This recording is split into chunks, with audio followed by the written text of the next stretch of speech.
What's up, folks? I'm out here at Cataldi Park. If you guys recognize this place from the pictures, this is where we started training folks outdoors about 9 years ago. And today we're going to talk a little bit about a little origin story behind TracFit. All right. So some people ask me if I've always been into fitness, and my answer is, oh, hell no. I was into martial arts as a teenager, but then after high school, I pretty much stopped training. And then through college, after college, starting work, it wasn't really much working out. There were some chest and tri days, jumping on the card machine every couple of months. But there's really no structured physical activity for me after that. And so once I started working with the stress of the job and just the culture of the environment, I started heavily drinking and eating a whole lot, which ballooned me up.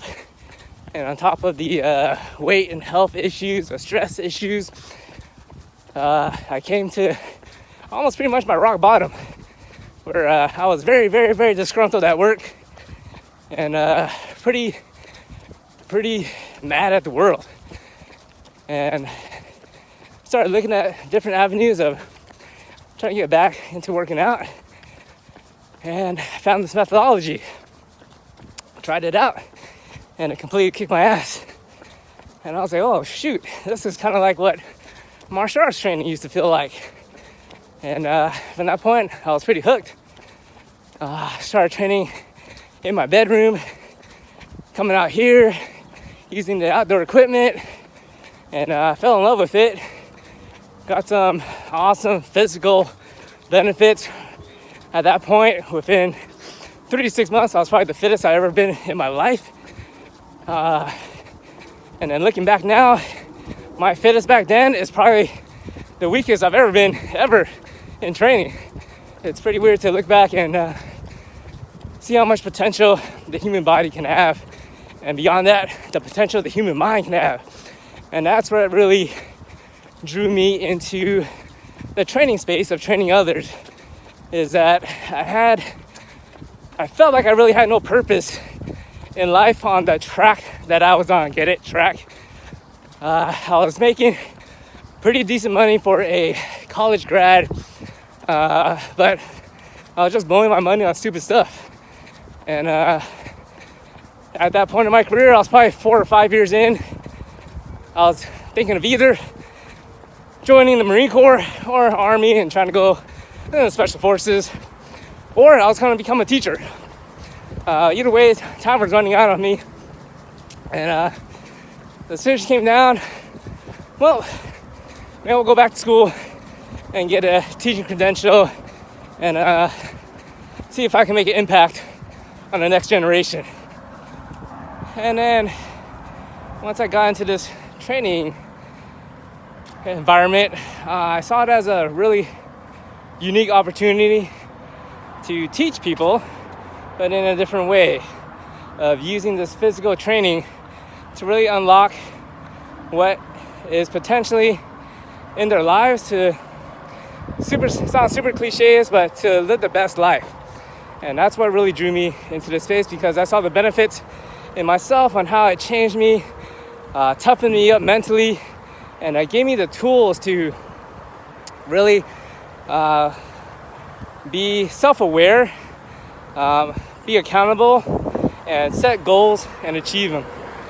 And so 9 years ago, I just started experimenting, training whoever would train with me, friends, family, coworkers. I trained them anywhere I could, their houses, their workplaces, commercial gyms, and just trying to hold my craft. And after a couple months of that, we had a pretty decent group of people, and we were training just at a commercial global gym.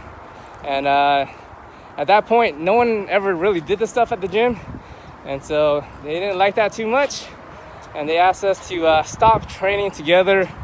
We were kind of doing group warm-ups together, and yeah, they put a stop to that. And so we ran into an issue of what do we do now? And so I asked everyone, hey, would you still train with me if we moved out here into a park and just improvise and adapt it out here? And those first few people were crazy enough to come out with me, and we started training here outdoors. I worked from about 6 to 2:30, 3:30ish. Drove down from work and met people here around 4:30, and we ran training sessions at I think 4:30 and 5:30 at that point, and just started kicking things off. Next thing you know, we started kind of attracting more people. People referred their friends, family, and at one point I think we had like 80 people training out here, which is pretty crazy. But those were what we call the OG days, the glory days, where this was like super underground, and it was a very unique time that will always be near and dear to my heart. So I came out here today because I had a little break in my schedule, and I just wanted to come back here and kind of remind myself of where we started, and the sights, the smells, the kind of weird people walking around. Definitely brought back a lot of memories, and it brought me back to the reason why I kind of got into this whole adventure of starting this business of TracFit, which was, it comes down to really simply I have this need to try to maximize potential, whether if it's in myself, but mostly, more importantly, in other people. When I look at a person, I know that, hey, there's like so much that they're capable of, mentally, physically, spiritually, that I just have a need to be able to, one, help that person to see that they have that potential, and then two, help them walk the path towards achieving that potential. And that's what it comes down to. Losing weight, the health benefits, all the other stuff, it's great, it's awesome, but it's in all of us to do that stuff already. The real challenge that I find in this journey is to help people cut out the bullshit, and that starts with even me. There's tons of stuff that either baggage that we carry around, our vices, our weaknesses, our holes in our mindset, that those are the really things that hold us back from our potential. And so if we can identify those things and truthfully face them, and then make a plan to break through them, that's the real power of really living your life to your potential. And so over 9 years, we've gone through an incredible amount of change. We have folks who have come and gone. We have folks that started with me out here that are still with us today. We have coaches who have kept the continuity of our community going over these last 9 years. And now we're in a really big transition with our space. There's a ton of construction going on, and it just mirrors life's journey to me. It's like life is never steady. It's never stable. You're always in a state of flux, and it's the core values that you carry on from year to year, from event to event, to chapters of your life that really matter. And so I hope that you can take the value of understanding that you have a really high potential of who you can be, of what you can do, of what you can achieve, and that if you stay on the path and if you put in the work that we just pretty much just lay down, just a starting step for you. If you just start that first step on that path, you have a way forward into living a really, really great life. And I think that's what it comes down to. All right, folks, thanks for listening to me ramble. If you ever get a chance, come out to Cataldi Park. Check out kind of where we started. If you run along the perimeter, you pretty much get a mile in your loop, which is awesome. And we'll probably come back here and do a little picnic or something and get back to the old days. Thanks for watching.